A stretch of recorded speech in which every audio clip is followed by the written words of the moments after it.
Hello, everyone, and welcome to episode 21 of the North Star podcast. Today we got Gage, and I'm excited about this conversation. It's going to be cool because Gage is actually the first athlete that I have on the podcast. So it'll be cool to hear his story, how he became, playing hockey, how he became where he is. And I'm going to pass it off to Gage here, and he's just going to tell everyone a little bit about himself. So Yeah, thanks so much, man. Thanks, Jared, for having me on. I appreciate it. My name's Gage. I'm with the Tampa Bay Lightning of the NHL, and I just grew up in Mission, BC, playing Mission kind of all my life, and I'm just playing hockey for a job now, so it's pretty nice. So what, we tried a little bit off of the podcast about, you played baseball growing up, you played a lot of different sports. When did you know that hockey was, you're like, I want to play hockey, this is the sport that I want to pursue? Probably even a little later. My parents kind of had me in everything, growing up, like baseball, hockey, volleyball, basketball, everything. The two main ones were kind of like hockey and baseball. And I know I played really high competitive baseball up until grade 9 or 10, and the same way with hockey. And then I just thought hockey was a little bit of a better path for me. I played baseball and hockey both my grade 10 year, and I got a contract offer from Everett in the WHL, and I just thought it'd be better for me to go that way. And just, I thought I was a little bit better at hockey than baseball, and just, I don't know, a little bit more team morality, and just it just kind of spoke to me a little bit. So the love of hockey kind of took off there. Was there when you were kind of transitioning from WHL, now where you are now, at what age do most guys in the NHL, are they kind of transitioning into going to more that specific one sport that you find? You said you grew up playing baseball and hockey. What's that kind of age gap that you tend to see guys go really hard into their sport? I think it's changed a lot now than what it used to be. I see even helping out coaching in Mission and in Abbotsford, a lot of parents and stuff will kind of come up to me and be like, what does my kid need to do more of? He's doing this many camps, he's hockey specific. He's doing all hockey. It's kind of all hockey. So, but for me, and when I was growing up, I played everything, baseball, hockey, basketball, golf. I wanted to do it all. So I think as they kind of get into that WHL draft age, kind of 14 to 13 years old, you see a couple more kids kind of push away other sports and kind of focus in and mentally think of hockey, and this is kind of what I want to do, and maybe I can make a living out of it, or maybe I can get schooling paid for because of it. So I think that's kind of was the age back then, but I think now it's getting a lot younger. Do you find guys are kind of going the route of WHL or university? Because from my understanding, you have to pick kind of either one or the other. Is that how it works? Or? Yeah, so you kind of have to choose one or the other. It's kind of if you get drafted into the dub, you can still go to, as long as you don't sign the players agreement there or accept anything from a WHL team, you can go play NCAA hockey out in the United States. So both were great kind of options for kids growing up. I think just with the WHL and with getting a contract earlier at, I think it was 16 years old, I just thought, if hockey doesn't work out, I'll have a couple free years of schooling. That's a good thing the dub does. Every year you play in the WHL, you get a free year of schooling to any university in Canada. So I kind of had a little bit of a fallback there, and I really loved it. And I was going to a good place in Everett, Washington. It's 2.5 hours away from here, so I knew my family was going to be able to come down, and just hearing all the great stories from Everett and how many great players and the coaching staff and the organization, how they treated their players, even to the billet families that I lived out there with, were top notch. So once they offered me, I was super excited to sign it.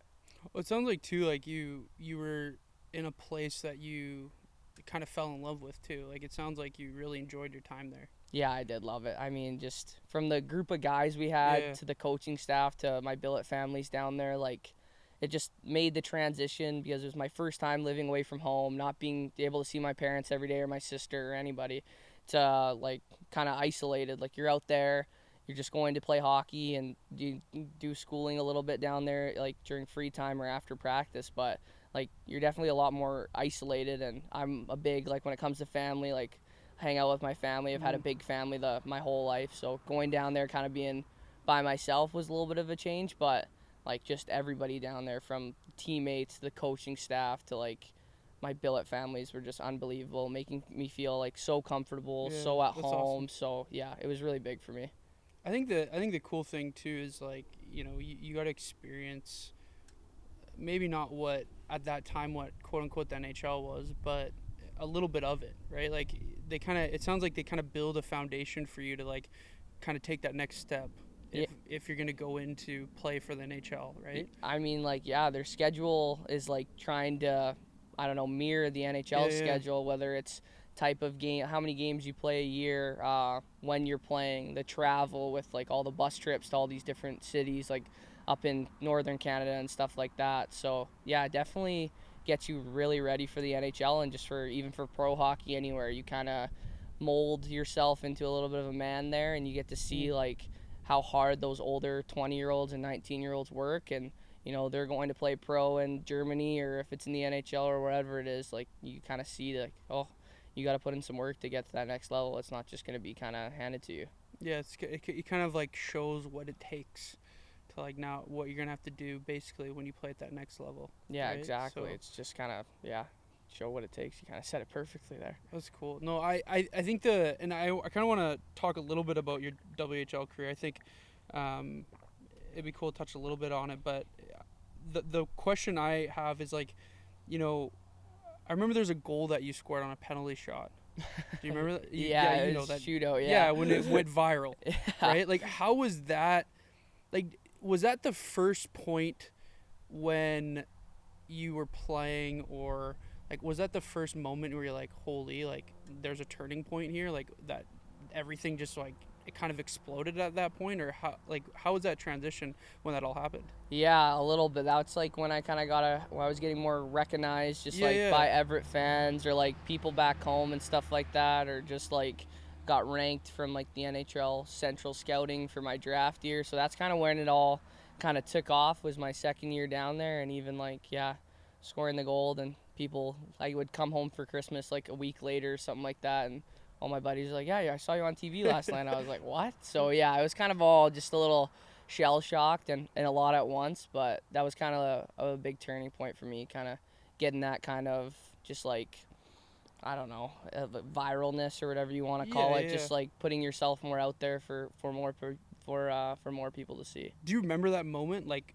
vividly? Like, do you remember it happening and you're like, what just happened? Like, Yeah. what is it? Like, see, because the thing is, I think we all see these videos and we're like, what was that person going through at that moment? I think it'd be really cool because you probably haven't been asked that question. No. Like, it's like, what were you like when you did it, and then after, were you just like, what just happened? Yeah, so it kind of like led up from like even like a couple weeks back. So I actually got like I had a concussion. Okay. So I stayed at home while our team went on a road trip, and I stayed with like our third string goalie and a couple other injured guys. And we do like our skates or whatever, and then we usually do a little shootout at the end of that. And I was like, I haven't really tried this move in a while, but like I've been like watching it on like Instagram and like all that. So I'm like screw it, I'm gonna go for it. So I did it in practice and it worked perfectly. So then I was like, wow, maybe if I ever get into a game, like maybe I'll try it. And then we went and played the Spokane Chiefs, and that's when I went into the shootout. And the goalie actually for the Spokane Chiefs is my good buddy, Campbell Arnold. So I've known him for a long time. I've skated with him for like years during the summer, and he knows that I love to go low blocker. So I was like, okay, I can't go low blocker. That's like my number one move. Like, what else can I pull out? So I kind of thought back to that practice, and I'm like, hey, like the one-hander might work here. And yeah, happy it went in. Wow, that's well, I think it's just cool that you tell that because, you know, it's probably one of those like, just in the moment, it just came to you. Like you probably just were like, you probably didn't think about that game. Like you weren't like, oh, we're gonna go to a shootout and I'm gonna use this move. No. Like it probably just came and you're like, oh, let's just try it. Let's see what happens. Exactly. Right? It's like just kind of like, all right, I can't go low blocker. What am I going to do? And then I just picked up the puck, and yeah, kind of instincts kind of just took over. But yeah, glad it went in. And then after that goal, like, you know, like you're saying, it kind of went on TV. Well, not kind of. It went all over on TV. All these different accounts are posting it. Were you at that time when you had scored the hours after or the day after, were you just getting like bombarded with like a whole bunch of notifications and stuff? Yeah, my phone was that's probably the busiest my phone's ever been my entire life. So it was crazy just like seeing just text messages from like all my buddies back home, my family members and stuff like that, just saying like, what a move, congratulations, all this stuff. So yeah, it was had some tired fingers for the next couple days trying to get back to everybody. Well, and that probably was like that was like probably the clicking point. You're like, holy, like like this is what it probably feels like when something like that happens to someone else. Yeah, it's just right? like, I know you watch all these like videos, like my phone and Instagram is all highlight pages and guys doing crazy stuff 24/7, basketball, hockey, baseball. So to kind of be a part of that and just like see like everybody else like got able to watch the move and stuff, it's yeah, I was definitely pretty proud and pretty happy it went in. No, that's cool. I wanted to touch on that because I know that was a pretty cool moment for you in your career. But what was like, let's fast forward. You said that was about your second year in, correct? Yeah. Like around that. So when you got drafted, so do you know kind of beforehand when you're playing WHL, like how many years in do you know if you're going to get drafted? Like how does that all work? So it's usually you get drafted, so it's about your 18-year-old year is kind of the prime 17 to 18-year-old year. Okay. So a lot of guys, a lot of top draft picks will come in and play in the WHL at 16 years old. I didn't. I stayed home and played major midget, and then I played my first year as a 17-year-old, then second year as an 18-year-old. So kind of my 18-year-old season, just kind of probably a month or 2 months in, I started getting a little bit more phone calls from NHL teams wanting to do like just sit down meetings, dinners, video calls, FaceTime, stuff like that. So that's when it all kind of turned into like holy crap, like I might have a chance of getting drafted this year. So that's when it all kind of hit. Is that and so then from that point, your second year in, and then the draft happens, right? Like you're at home. Like how does that all kind of work? Like how does it come about? You guys just like, do you know that day already that you're getting drafted, or is it like you're just all watching the TV like fingers crossed kind of thing? Like how does it all work? Exactly. I'm super intrigued. No, exactly. It's like it's all kind of luck of the draw, and you're just like, I had calls with like I think like 30 out of the 32 NHL teams at the time, so it was all just kind of coming down and just kind of thinking of like, all right, like we couldn't go out to Montreal for the draft that day because of COVID, so we had it at home here, and it was just kind of like, all right, are we gonna have people over? Are we just gonna have close family? So we did like a little thing in the backyard so we could social distance and keep all the regulations in play. But yeah, I was a little stressed out on that day. Just if all these people came here and I don't hear my name called, like I'm gonna feel a little embarrassed and stuff like that. So yeah, we were kind of on the edge of our seat the whole time. But yeah, I was really happy that Tampa took me in the second round. Because so if you can just, I'm not too familiar with the draft. I know it's a lot shorter than other sports and drafts, but did they have a one day? Like the first day is usually round to what round? The first day will be round one, just round one. Just round one. Yeah. Okay, so is that the day? Like, do you know kind of going into that day that if that's going to be the day you're drafted, or is it still like you have no clue? Still a little bit. Like I wasn't ranked as high to go first round. Okay, so they have like a ranking system. They have like a couple ranking systems, all the sportscasters and guys from the NHL kind of do their rankings where they rank you think you'll go. And I didn't think I was going to go in the first round, so like we just kind of just set everything up and just like me and my family watched it together and didn't keep a super close eye on it or anything, but we kind of thought I was going to go between like 2 and 6, somewhere in there. And that was their prediction. Yeah. Kind of what? Yeah, it was kind of usually it was like 2 to 6, 2 to 4 was kind of what everybody, like all the scouts and stuff, kind of had me going. So yeah, they kind of nailed it. I went late second. I think I was the last pick of the second round. So. Oh really? Yeah, they got it right. Dang. Yeah. I didn't know it was the last pick of the second round. I knew it was the second round, but I didn't know it was the last pick. Yeah, it was the last pick. Tampa traded up to get another guy, and then so they flip-flop kind of spots. They picked him, and then 4 picks later, they still had their original pick, which was the last pick of the second round. Wow. Yeah. So take me through that day. So you have like you said, you can have as many people over, right? But you're watching the second round. You're going through like take me through that day. Yeah, it was kind of crazy. It all kind of started the night before. Like my sister and my mom made all these cookies with like every NHL team's logo on it. So they were kind of joking around like pick a cookie. Like which one do you think you're gonna like? Who do you think's gonna take you? So I was like, I had a couple good conversations with Tampa throughout like the summer and stuff like that. Like I'm gonna pick them. and they're like, oh, what round? And I'm like, oh, second round. Like, just kind of like, Yeah, you're like just trying to be confident, yeah. just trying to be like that. And they didn't tell me this till after the draft, but after like when they left my like room that night for them to go to bed, they both are like, there's no freaking way he's going second round to Tampa. Like, that's Just like, too no. high. Like, that's Yeah. a little unrealistic. So I was like, oh, okay. But I didn't know that until after. But no, they still love me. They were just Yeah. trying to be a little bit more realistic. So yeah, we woke up the next day and we had a TV set up outside, another one inside. So me and like my immediate family, like my mom, dad, my sister, my grandpa, were all sitting inside. And then as soon as Tampa's like said the pick is in, I got a phone call right away as they were kind of announcing my name. So yeah, everybody was kind of just cheering. So did they call you right before? They called me like, I guess our TV was like 5 seconds Yeah, behind. it's delayed. So they like said from the Everett Silvertips, and then I got the phone call, and I was like, oh, I guess we're going.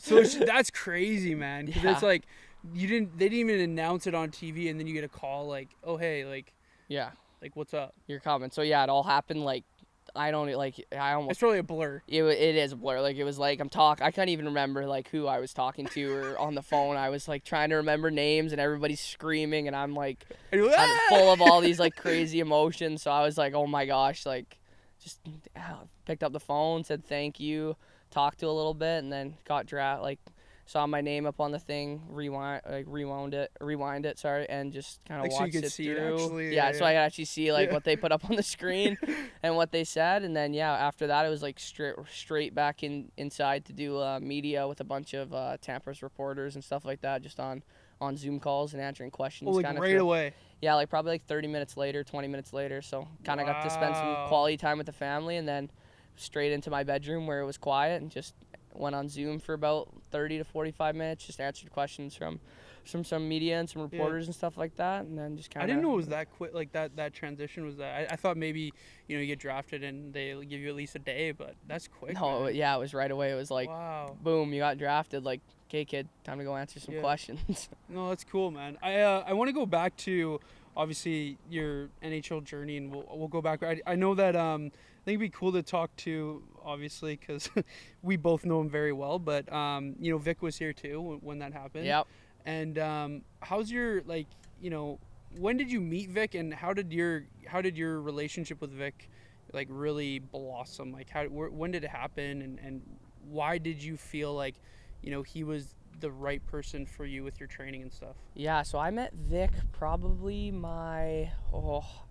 probably like Adam or Pee Wee year of hockey. So I was about 12 years old, 12 to 11 years old, and he started just built his first gym in Mission, like the original one, the fitness lab, and it was just didn't have the back room or anything. It was just that one turf lane with a bunch of bikes and a couple bars. So yeah, I don't know. He started helping our team out like every couple, like 2 days a week for the remainder of our season in Mission.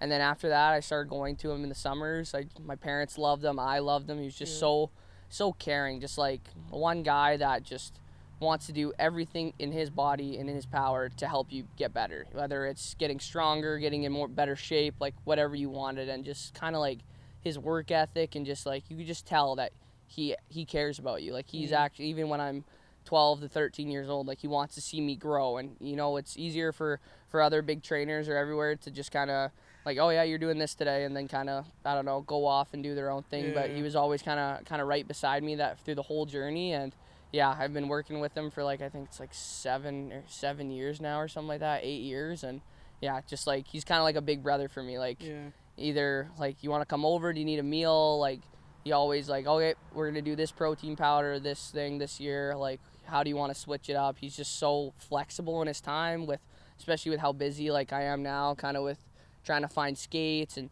trying to see my buddies, and I'm only home for like 2.5 to 3 months kind of at a time, and he always is fitting me in no matter what, just trying to get me in 9 o'clock at night, 5 o'clock in the morning. He's always got open space for me. So yeah, he's always had my back. So yeah, I really am really super thankful for him. Oh no, it's cool. I think that's like, I know that's something I've had a conversation with him about, his direction of how much he has a passion for training hockey players, obviously passion for training people, but I know it kind of close to home for him. He loves doing it, right? Yeah. So and you see it, right? You see it when somebody has a passion for it too. So it's really cool that you're that you're able to have that connection with a trainer, because my goal as a trainer too is like, you have either clientele or athletes or whatever it is, but you want to build a connection with the person that you're training, and you eventually hope and that you are continuing to be able to be part of their life, right? Yeah, exactly. Because at the end of the day, it's just like a connection, like you said, and it's a friendship that you've built too, right? Exactly. Like I don't even like see him as my trainer anymore. Yeah. It's like, oh, I'm gonna go work out with my buddy today. Yeah, It's yeah. like just every day of that. So yeah, I don't know. He's just like a big brother. Like just feels so natural. And if I feel like crap one day, he's working with me to do other stuff, or something hurts, how can we work around it and still make this a positive day? And he pushes me hard, and he's always got my back with everything. So yeah, he's been awesome for these past couple of years. I'm glad you touched on that, because I think it'll be cool for him to actually hear that too. So yeah, there's your shout out, Vic. Yeah, there's your shout out, Vic. I also want to kind of touch, because you talked about scheduling and stuff when you're back home. I think it would be really cool for you to touch, like, what do you do in your off season? Obviously, if there's some things that you can't say because of your team or whatever, like, I get that, but like, what is a routine? Like, what does your routine usually look like when you're home? Like, you're training with Vic, you said some ice times. Like, what other things do you do? What does it look like week to week when you're back home? Yeah, so it's usually around like Tuesday, Wednesday, Thursday skates. Yeah. Skates will be in Abbotsford and in Burnaby, kind of depending on like what days I want to do stuff. Some days is power skating. Some days will be more shooting and offensive side, so it kind of switches from week to week. But usually try and work out in the morning with Vic there, and then kind of go to ice sessions in Burnaby or Abbotsford. It's just more like, it's kind of like all you get your kind of plan for the summer from my team in Tampa, what they want to see me get better at, what they think I'm good at, kind of picking stuff, and then it's just finding the right coaching staffs and like clientele down here to help me get better and better and better. And Tampa does a great job with, they have a bunch of people fly out the way to Vancouver or meet in Kelowna or something. They're skating coaches, strength and conditioning, everything, to just try and help you grow. So yeah, regular, what would be like Tuesday morning would be like, wake up, eat a good breakfast. Like the diet's got a lot better from the past couple of summers, just like working with you and working with a bunch of other people. It's wake up, breakfast. I'll usually pick up my buddy Jake Chason in Abbotsford. We'll carpool out to Burnaby for a skate with a bunch of other pro guys. Skate there, eat lunch on the way back home when we get here, work out in Mission at 2 o'clock. So usually day's done around 3 o'clock, and then just kind of like see how the body feels. Does it need to rest? Can I go play golf? It's kind of just like hang with your buddies, hang out with my buddies, or do we have a family dinner or something like that. So yeah, I live a pretty boring life, but I love it though. Yeah, going to the rink and seeing my buddies every day and just trying to get better is kind of like, I don't know, I love being competitive, so every single day I get to be competitive, which is a big win for me. Well, it's your job too, man. You gotta enjoy what you're doing at the end of the day. Like I played some sports too, not at your level obviously, but see, that the issue with mine is I lost the passion, and like it almost felt too much like a job where I wasn't enjoying it anymore. And I think that's probably something that you as the individual have to really, not maybe fight it, but you have to like really help yourself and tell yourself like try to find the fun in it too. Yeah, right? Exactly. Because it probably can get sometimes where it's like, oh man, like I'm exhausted. Like yeah, like some days are like that. Like you go that hard for 3 months, and especially like even playing during the year, like you play 72 games or 68 games or whatever it is down there, and it's like every weekend, every Wednesday, you're on the road 24/7. You see the Instagram and the Snapchat videos of all your buddies back home and just like having a good time or going to school or whatever. So it's kind of just trying to find, like you said, like kind of a balance of the fun and the business side, because like you want to still be your passion and love the game and have fun, but you can't let that grow too high, or else you're gonna kind of, I don't know, get off track, or maybe not putting your best foot forward or trying your hardest or doing the right thing that day. So yeah, it's definitely kind of a happy balance. So I still love the game a lot, and I want it to be my job for another 10 to 12 years or whatever it's going to be. So yeah, I still love it so far. What's you just said 10 to 12 years. What's an average, like what does an NHL player usually play till? Like what's an average? Yeah, probably like 33 maybe. That's usually kind of a retirement. 33, 34 is kind of Like that's when you're kind of getting up there in age. You see a lot, like a couple guys play until like they're 37 and stuff. You play till 40, that's unbelievable. Like, Is there anyone playing right now that's 40? I know Ovechkin's up there, but I know Ovechkin and Crosby are up there in age, but I'm not sure how old they are. But that's pretty rare. But yeah, that's pretty rare. That's kind of like generational type talents that get up to that. So yeah, it definitely go. Like I've already played 3 years pro, and it feels like yesterday I just signed my first contract. So it goes by fast. You really gotta take advantage of when you're in this, just how your body feels and kind of the age perspective of it all. So yeah. I don't think a lot of people understand how hard it is on the body to be doing that year in and year out, right? Like if you've never experienced anything like that, right? Like it's not easy on the body, right? So when you say like, I think it's because when you look at like quote unquote retirement age, right? You're looking at like 55, 65, right? And then you're like, oh yeah, 33 years old. But it's like, dude, like 15 to 20 years of every season, putting your body through that much training, that much cardio, that much like, it's a lot on the body. Yeah, it's tough. Like that's probably the biggest thing that I've realized from playing juniors to pro is just how well you need to take care of your body away from the rink or just off the ice. So it's awesome with the facilities we have in Tampa and in Syracuse, just like the hot tubs, the cold tubs, the medical staff and the training staff there, just either getting dry needling, getting massages, going here, going there, sauna, cold tub, hot tub, everything. So it's just been like, it's just unbelievable to see that. Like we have a couple guys on our team that, you know, they're 33, 34 years old and they're spending like hours after practice putting the right stuff in their body, keeping track of it, what hurts, what can they prevent. I think that's the biggest thing now is how to prevent soreness and injuries and like lingering little injuries. How, you know, if you get a shot off the wrist, like how can I make this feel better in 2 weeks and have it not come back to bug me the rest of the year? So it's a fine line of, you know, how much am I going to put my body through on a day-to-day practice or day-to-day when it comes to practice and lifting and everything, and how well to take care of it. Do you have any modalities that you do in season that help with your recovery? Like, do you have a routine? Do you have anything? Like, let's say you have a game.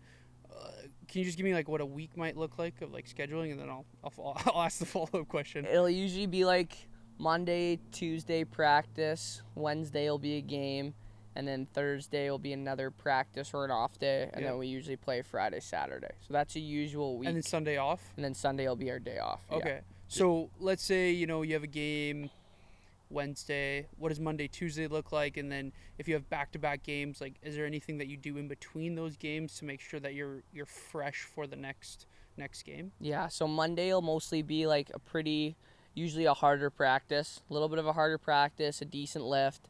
Tuesday will be a little bit of more like systems and tactics, like what we're playing this team. We want to switch up the forward check. We want to switch our power play or penalty kill up, kind of a little bit more pre-scouting.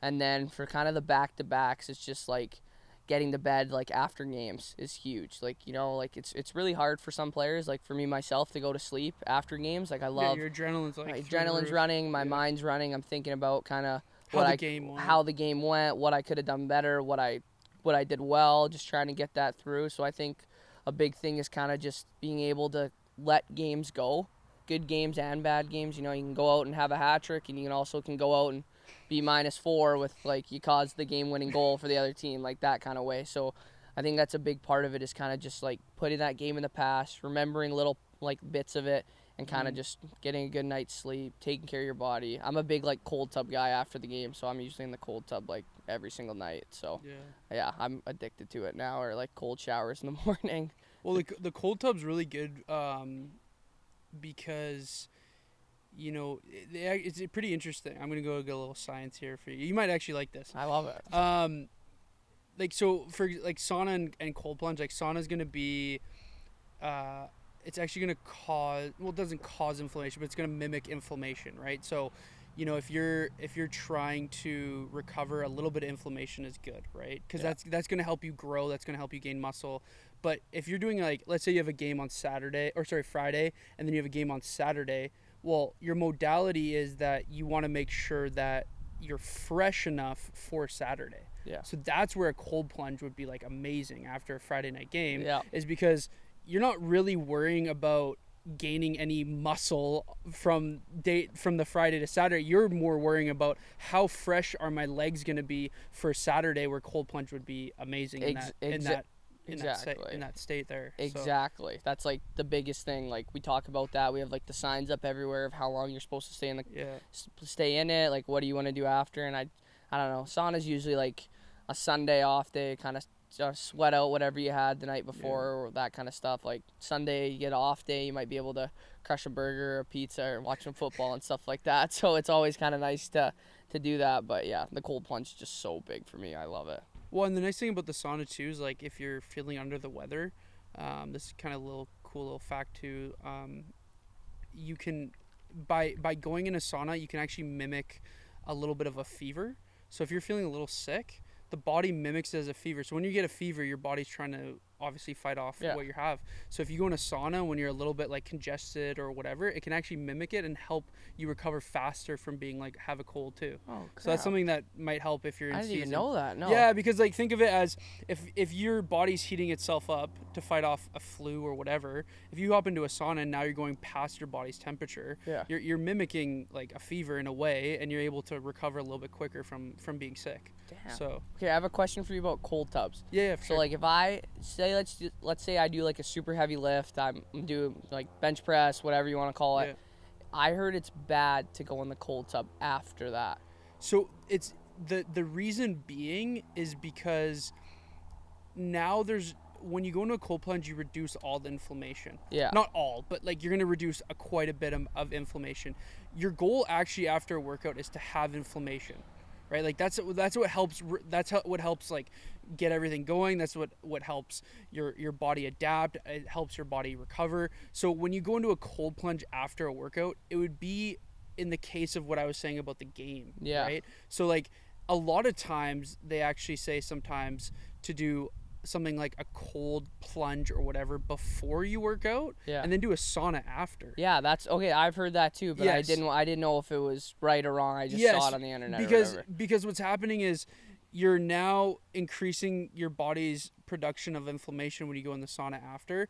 But in the case where you have a back-to-back game, I probably wouldn't do a game than sauna because you want to be fresh enough for the next day. Your goal isn't like when you do a workout. So in your off season right now, you're not playing any games. Yeah. Right. So you can get away with maybe being sore the next day and then trying to push it and then go the next day and you don't have to worry about the cold plunge, right? But if you have something like a back-to-back game or like let's say you have a practice or a workout like you said, and then you don't want to be sore for your practice because that's like a really important day for you. Yeah. That's where I would do a cold plunge. Okay, there you go. Yeah, when you have like double stuff or like you want to be fresh for the next day, that's where something like a cold plunge would really help. Okay, I'm going to take that into the season. There you go. That's awesome. Thank you. Yeah, no, I think that will be something that you'll find to really help because you still want your body to adapt and your body want to grow and gain muscle and strength. Yeah.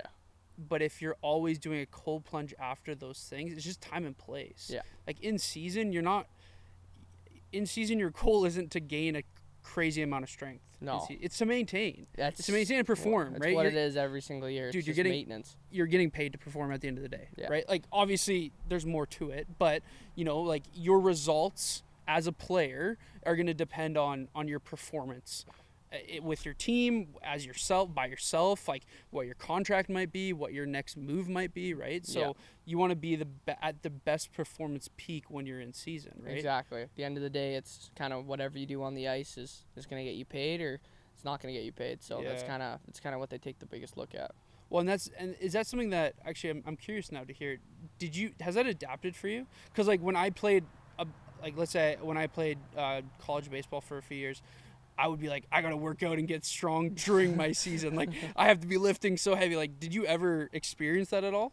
A little bit in juniors just because I was kind of like underweight and kind of under strength. Yeah. So like still growing. So that was kind of like a big thing. But now it's kind of all about just maintenance. Like, like you lose so many liters of water like during every single game, like sweating and stuff like that. So it's kind of just how can I maintain my strength? How can I keep my body strong but not overdo it to where I'm still on the ice like competing at the highest level that like I know I can. So it's hard to find that fine line. Like my first year I did a lot of hard workouts, and just now it's kind of like, a lot of body weight stuff, a lot of movement things, and then probably like once or maybe even twice a week, I'll actually like get under a bar and put some weight on it, just to know, like, just to, even if it's like mentally, like go under a bar Yeah. and do some squats, just to know I can still do that and know my body's feeling good. Because your training regimen now, you would say like these last, or when you're here for 3 months, is like most of your bulk of your strength training. Oh yeah, Like, 1,000%. because season starts roughly when? Like when would you say like season, like I guess preseason, or when you start? Like early September Okay. 10th to 14th, kind of around there is when our main camp in Tampa starts. So is that when you stop like lifting not lift? I know you like you lift throughout the season, but is that when you mainly stop to like really lift strength wise? Yeah, most of the time, yeah. So these are your gain periods. Exactly. So like right now we'll do like Monday to Friday, and we're doing like we'll do some speed. We'll do some speed weeks where you're trying to move lightweight a little faster, and then the next 2 weeks we're going heavy. We're gonna see how much your body can kind of handle and how much you can move, and then I don't know. Vic's got a lot of good things there. So yeah, but this is definitely the bulk of my summer. Kind of how much are you lifting? How can we get that up? What can we do to do it? So yeah. I just wanted you to touch on that because I think any athlete or any hockey player, whoever is listening to this, and I think understanding that is when you get to a high level. I think we get so focused on, as a young kid, it's like, you're training this, you're doing this, you're doing this, you're doing. It's like so much, right? Yeah. And you can get a little bit away with it when you're younger, but it's gonna shift. You have to shift at some point, right? Exactly, and it's a hard line to find, because like sometimes you're like, I'm doing everything right. Why does my body feel like crap? And you're not treating it right. You're not resting it right. Like with age, and even like with anything, like your body's gonna start slowing down a little bit more. So you have to kind of find that fine line of how much you can push in the gym for each day. What's your schedule looking like? Like I know we play on Friday, Saturday, and sometimes on Wednesday. So that Monday I can hit it hard. That Tuesday can be a little bit more of a recovery day because I have a lighter skate and it's more tactical and stuff like that. So probably be only on the ice for 30 to 45 minutes, rather than an hour 15. And you can get that. You can get treatment done. You can be like, okay, Tuesday's kind of my relaxed day. Go in, do my yoga, get my stretching done, do my body weight stuff, do my little skate, come back, and then spend an extra hour at the rink, just kind of take care of your body and making sure you eat really right that day. Well, it's probably based off too of your routine, right? Like what you find works best for you at the end of the day. Exactly, and it's hard to find a routine sometimes, but once you, like, I kind of, even when I like struggled, I think I went like almost a full month without scoring a goal. I was still putting up assists, but like I just couldn't find the back of the net. So I tried a couple things, switching up my routine, like tried doing more shots in practice or going out a little bit earlier, and then pucks started going in. So then that kind of added to my routine. And then if I add to it and I thought I was expensing too much work and too much energy, then I would take something out and keep the shooting in. So it's kind of just finding what kind of works for you. Yeah. What has the I kind of want to go on a little bit about nutrition because I think, growing up as a younger kid, it probably, and even to this day, like, it's a little bit more getting talked about now. I think it's more prevalent, but like, how did that shift for you when you started changing how you're eating around your games, eating around your workouts? Like, what shift did you find that really impacted? Just my like energy throughout a day, like my day to day is like how my body's feeling. Like on a Thursday when I've just done 3 days, Monday, Tuesday, Wednesday, of hard lifts, and I'm skating twice a day on Tuesday and once on Monday or whatever. So it's just how your body recovers and like how you're treating it, and just seeing like better results faster. Like I was never really the best with a diet. Like growing up, I was super skinny kid, and I couldn't put on weight to save my life. Like I was taking like mass gainer, like eating as many carbs, like eating a crap ton of protein like every single day, and nothing was really working. And now that I've kind of got older, like that kind of caught up with me a little bit. So this summer's probably been the best year, just working with you and trying to get like my diet pulled in and how much protein I'm supposed to be taking a day, like what hours I should be eating this less, like don't be eating after whatever 9 o'clock or whatever. Let your body rest, let it like do all the food stuff. So I don't know, yeah, this summer the diet's been a lot better, and it's definitely like I've seen a way better outcome and like productivity than past summers with how much weight I'm moving and how much more gains I'm making over like past summers. Do you find that in season versus off season nutrition changes? Like do you have like a huge hunger spike in the in season? Do you have a huge hunger spike off season? Like do you find that fluctuates in season off season? A little bit, probably like more hungry definitely during the season, just because Yeah. of just how many games, and like you expend so much more energy just like after every game. Like I am starving, like I cannot wait to go downstairs and eat the meal that we have downstairs or whatever made for us after the game. But yeah, back home, just like even just eating healthier now, like I Yeah. feel like I'm more hungry more often than Yeah. like I don't know, getting McDonald's at 2 a.m. after a bus trip or something like that. Like if I come home and have a wrap, I'm feeling more hungry and not like Yeah. putting the worst stuff in my Yeah, you body. don't feel as lethargic Yeah, and bloated and things like that. And that's really hard to perform when you feel like that. it's terrible, dude. Like it sucks, especially like at such a high level. Like Yeah, yeah. if you feel like that, like if you're not going 100%, you can see the difference in the NHL and in the AHL. Like it's just you can see the gap. If you're not going 100% all the time, you're not going to be a good player. That's interesting that you say that because there's a I kind of want you to touch a little bit too on, you know, a little bit of the nutrition is going to be part of this in this conversation that we're going to have. But there's at one point when you're was it trying out for Team Canada? How was that?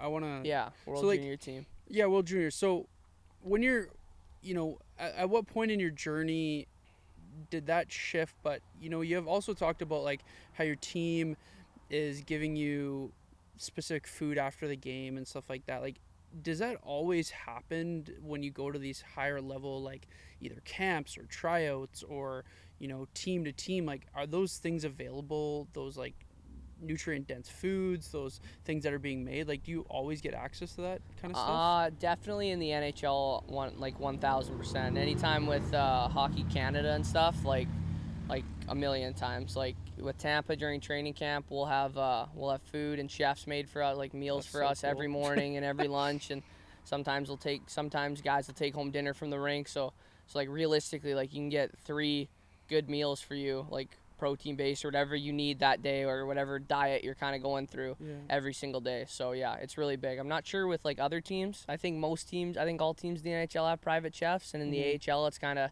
50-50 on if you're getting food made for you, but most of the time there'll be pretty decent meals like brought in or even catered or something like that every day, which is pretty nice. Yeah, we're pretty lucky. That's yeah, I think that just me myself, like even if I'm like looking, I was like that'd be pretty cool. Yeah, it's Like, definitely makes your life a lot easier I was than gonna like say like trying to go home and like make food at like 11 o'clock at night or whatever after every game. You're like, I can just grab my box, put it in there, and go home and eat it on the couch or whatever you want to do it. So yeah, it's like kind of already done and probably your name or whatever on it or whatever you have like yeah.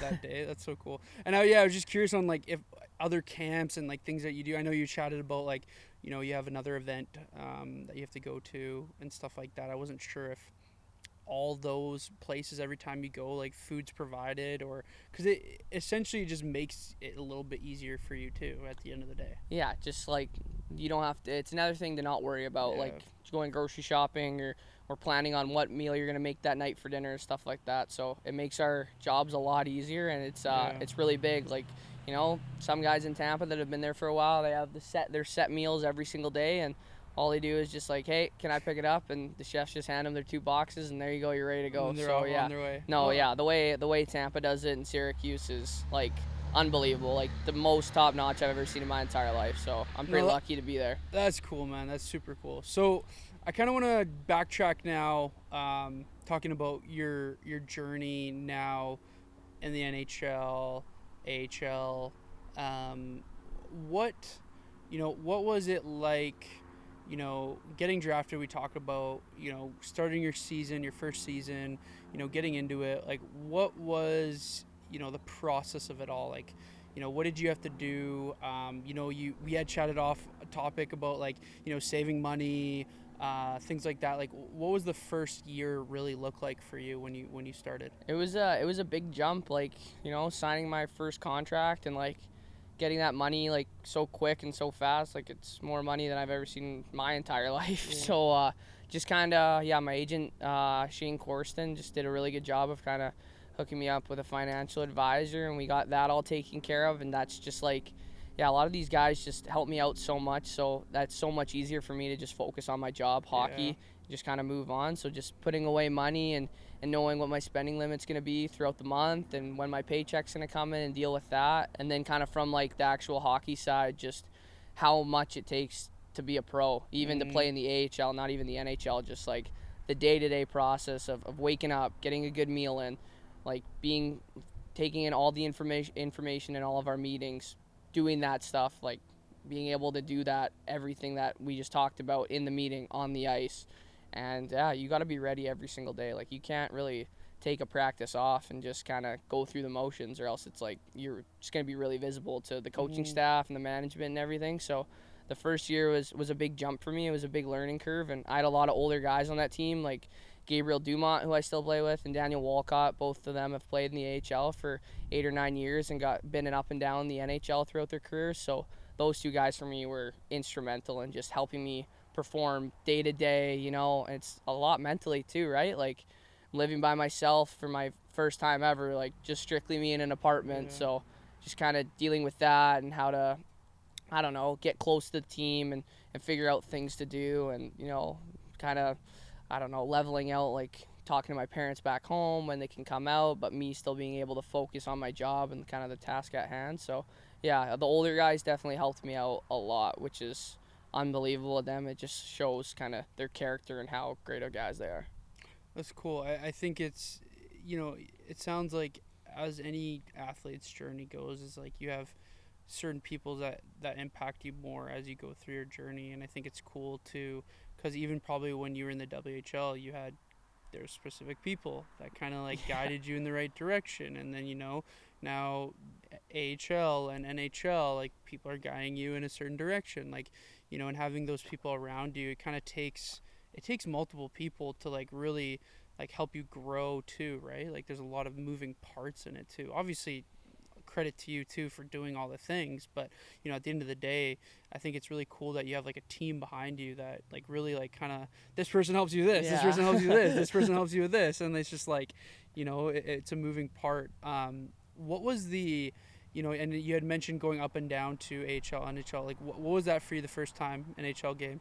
Like what's the, so like, take us through that, man. Take us through the day it happens or the day before. Like I want to hear the story. Yeah, it was kind of nuts. I was playing good in the A, and then we had a skate, and right after the skate, I got called into my coach's office, and I was like, oh no. Anytime you kind of get called in for a one-on-one, it's like, it's either this or this. Yeah, it's like either I'm going up or I messed up. I messed up last game, so I was like, okay, here we go. Like, might have to just take this one on the chin and try and get better next game. But yeah, he was holding a piece of paper behind his back, and he just pulled it out, and he goes, "You're going to the show, kid." So yeah, I gave him a big hug. He was awesome. Joel Bouchard, our coach in Syracuse, just unbelievable guy. Just cares about his players so much. So yeah, I came in. All the boys kind of dapped me up and said like, "Good luck, man. Like you're ready. Like go take it all in. Like don't let it like go by fast. Like try and take it slow and just like go do your job." So yeah, I went outside right away in like half my gear, called my parents, called my sister, called my girlfriend, and just kind of said like, all right, like maybe book your flight to Tampa. Like I don't really know if I'm going to get a game there yet, but I know I'm getting called up. So then flew out the next morning. So it's like you get the paper. Yeah. They're like, you call your family, you're like, okay, next day. Like, yeah, like, next day. Wow, okay. Hop on a plane ride from Syracuse to Tampa. Land there, go straight to the rink, practice with the guys, then go back. They kind of set us up in like an apartment there for guys that get called up. So I got there, and all my parents are calling me, am I going to play? Like, I'm like, I don't know. You're just like, I just got here. I'm the last guy to know if I'm going to play. So then the next day was morning skate, the game before we played New Jersey. Yeah. Or that game day, sorry. So I went to the rink, and then we had our little morning skate, walk-through meetings, and just, like, tactics and all that. And then at the end of the morning skate, they told me to, like, get in the middle around the dot while, like, we were all stretching. And they all kind of clapped their sticks. So I was like, okay, like, I guess I think I'm playing. So it's kind of like just like I don't know, like I guess I was in that lineup. Yeah. So came off the ice, called my parents, told them like, hey, you need to get on a flight ASAP. So they drove down to Seattle, caught a flight from Seattle to Tampa, landed, and went straight to the game. And then my girlfriend was at university at the time in Edmonton, so she hopped on a flight from Edmonton to somewhere and then somewhere to Tampa. So yeah, luckily all the flights went well and they got there. But yeah, showed up to the rink and just taking that first lap like by yourself, the little rookie lap was crazy. It was a little bit. That's probably the most nervous I've ever felt in my entire life. And I like skate for a living. I'm like, just don't step on a puck. Don't step on a puck. Don't fall. Hit the net with your shots. Yeah. That's all you gotta do. So yeah, got through the skate. Thank God by myself. Well, I'm glad they didn't really leave me out there for like a full minute or something. It was like 20 seconds. It probably felt like 20 minutes, dude. Oh, it felt so long. Yeah, And I yeah. did I went 1 and 2. I did like half a lap and they were on the ice and I was like, oh my gosh, like finally the rest of the boys come out. So yeah, the first, just like the national anthem and playing in front of like that many people was just kind of like, I don't know, trying to focus on the job at task, but not letting it, like trying to take in everything else with the crowd, the anthem, like my first NHL game with an unbelievable organization like Tampa and how much success they've had like over the years. And growing up kind of idolizing those guys like Kucherov, Stamkos, Point. Like, how was that meeting them? Like just, yeah, so like I went to main camp for the past couple of years with them. So Okay, so you did know. I knew them a bit, but like Okay. it's not like I'm going up and talking to them. What's up, man? Yeah, exactly. So yeah, not at that level, but yeah, no, they're all just unbelievable guys. Like That must have been like a clicking moment for you, though. that was kind of my first camp You're was like, like whoa. a clicking moment. Like I've been watching these guys. yeah, like I used to play with them in NHL, and now I'm Yeah. now I'm actually making a pass to Nikita Kucherov and Yeah. Braden Point. Like I'm actually like playing with them on the ice. So yeah, it was kind of like a whirlwind. Super nervous for that Yeah. too, but they just make you feel so comfortable. And I knew it's actually a good story. My like first camp after I got drafted, I was gonna go back to Everett. I was for my 19-year-old year. And I was playing like the bumper on the power play, so like the middle guy. And Okay. Braden Point plays the bumper on Tampa's power play unit, and he's one of the best bumpers in the league, in my opinion. Like he has like 20 to 25 goals from that spot. Him and Cooch work on it every single day, and they're so freaking good at it. And I asked him, I was like, "You got any pointers for like playing bumper?" And he like after practice, and he's probably spent like 10 to 15 minutes kind of helping me with my feet and just like how to stand, where to go if the puck's doing this and stuff like that. So for him to take the time to do that as like a guy that he knew wasn't even going to make the team that year or had a chance, I was going back to juniors no matter what. So for him to take the time out of his, like he's got like, I don't know what his day looks like, but I'm guessing it's pretty busy. Yeah. So for him to take that time and to help me out was kind of a really big kind of just like joy that I had. Like such good guys, like they're not different people than like everybody else, the same. So yeah, it was really nice to kind of get that experience. What going back to your first game and stuff, going with that first practice, getting with the team, like did it feel different than any other, like the WHL, the AHL? Like did it feel different doing that for the first time? A little bit, just because I think like you look up to those guys so much. It's kind of like not the last tier, but it's almost like the last tier. Yeah, it's like right? like I kind of made it, but Yeah, it's yeah, like just like seeing those guys in the room, just doing their day-to-day stuff, and then I'm doing the same thing, getting ready for a game and just like suiting up and playing with those guys. I can imagine how like Yeah. it just felt, man. Yeah, it's crazy. And just like like I grew up like watching those guys and like trying to play like them or do their Yeah. moves like growing up and stuff like that. So just to kind of hop in that room, and everybody was so like welcoming. Just like all the guys are coming up to me saying congratulations and asking me about my family and kind of where I'm from or how the year was in Syracuse and everything. Yeah.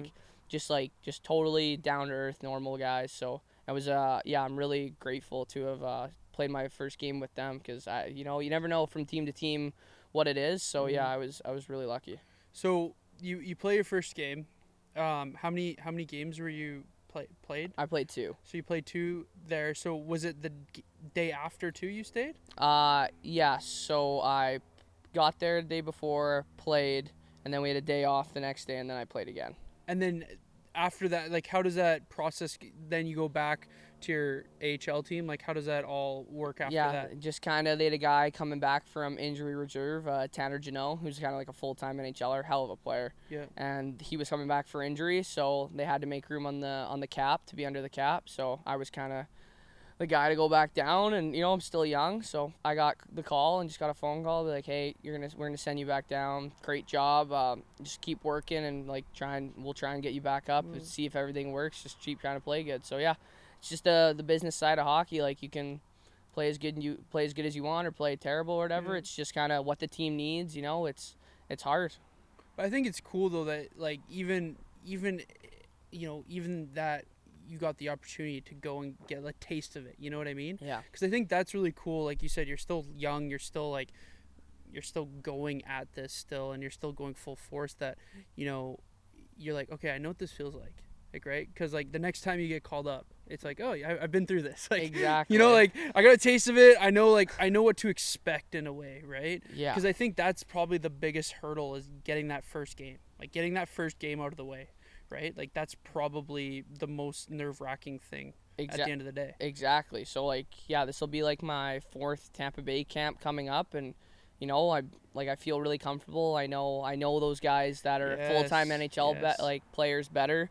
So it just makes you a little bit more comfortable on the ice. Confident. Right? Confidence up. Like it's tough. Like you go out and you watch these guys who just go out like, I don't know, it might be another skate for them, but you're trying to make the push to make the team, and they're doing unbelievable, and they might be going 80 to 90%, and you're giving it everything you got. So yeah, the confidence helps a lot, and just kind of, I don't know, knowing the guy's tendencies, like he likes the puck here, they like the puck there. Yeah. So it just makes everything a little bit more easier and a little bit more confident. No, it's cool. I like that. It's definitely something that I wanted you to chat about, because I don't think a lot of people hear this side of it.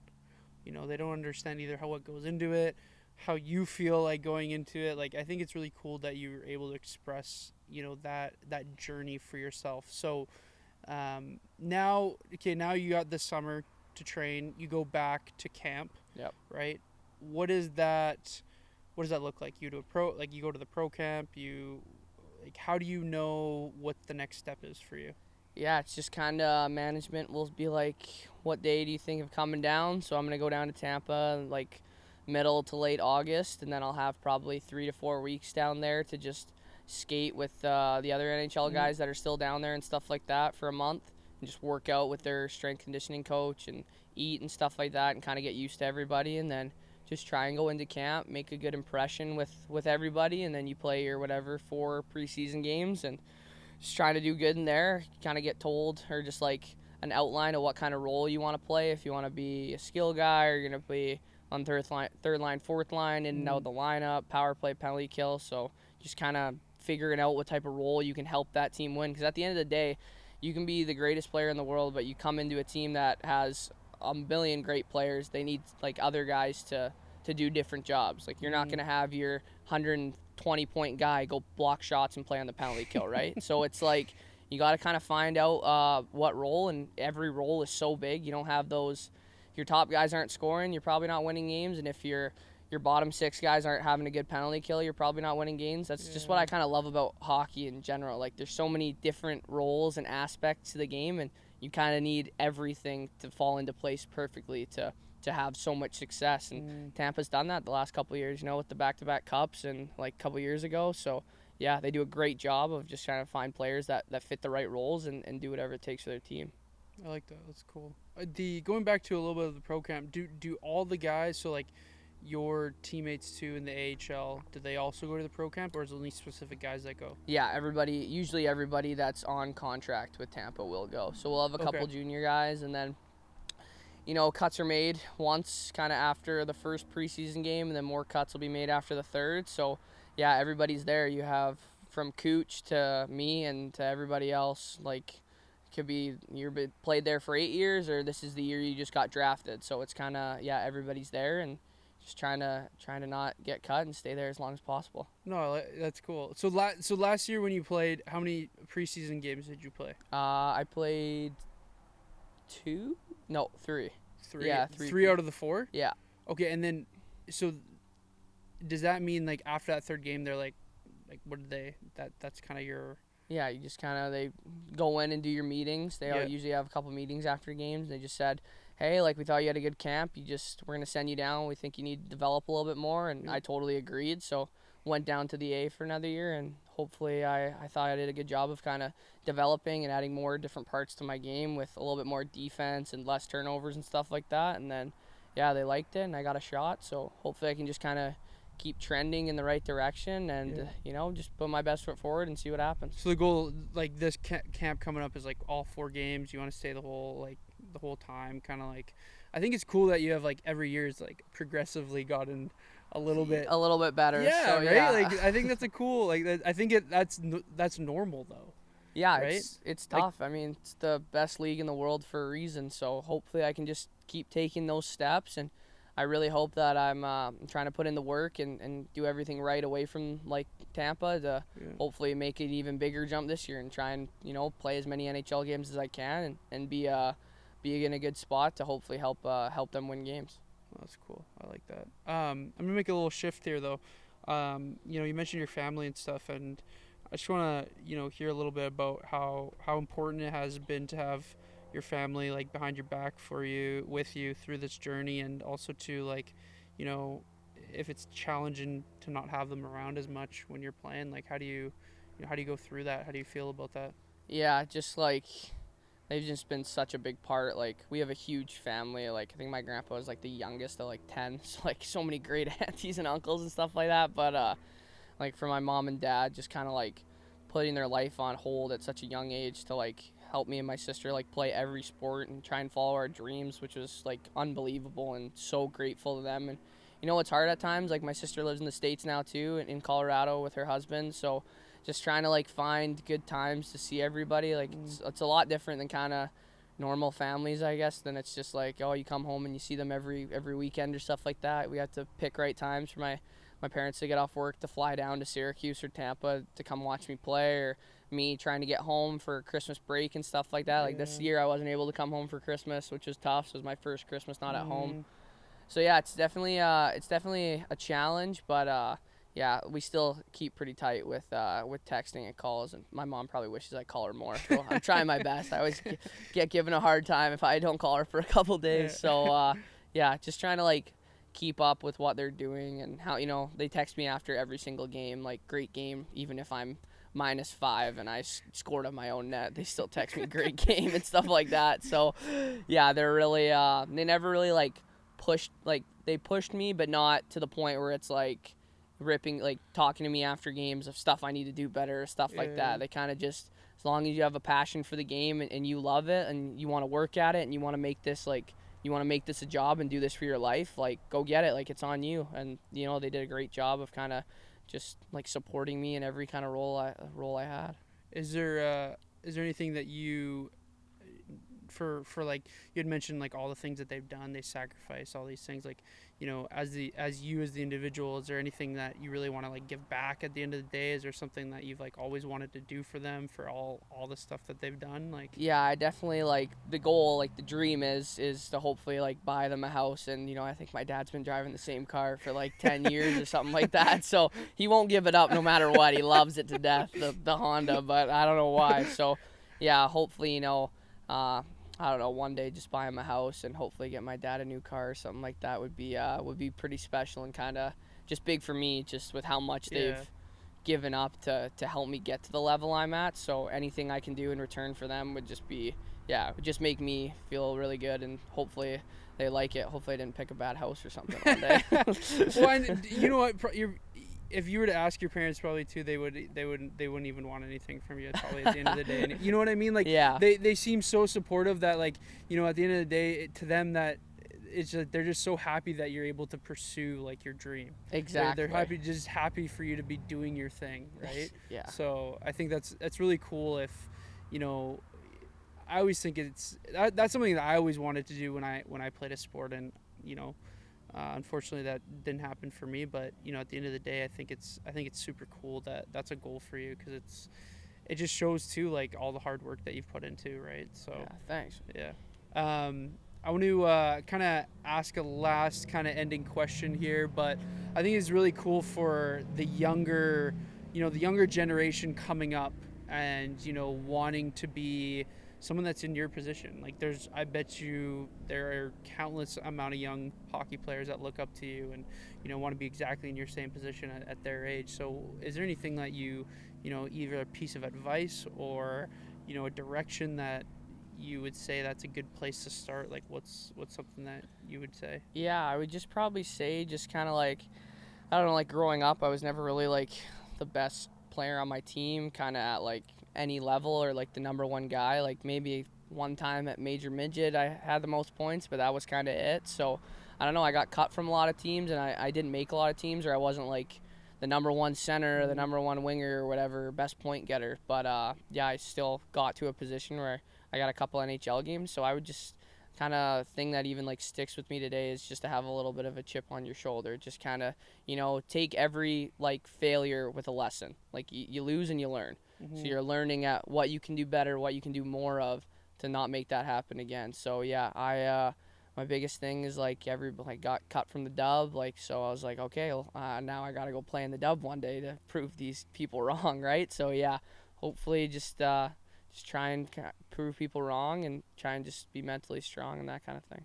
Do you feel like you say prove people wrong? Do you feel like you still have some people that to this day kind of doubt your as far as you come, or feel like you kind of have to prove to yourself? Like, do you feel like you kind of go on that right now?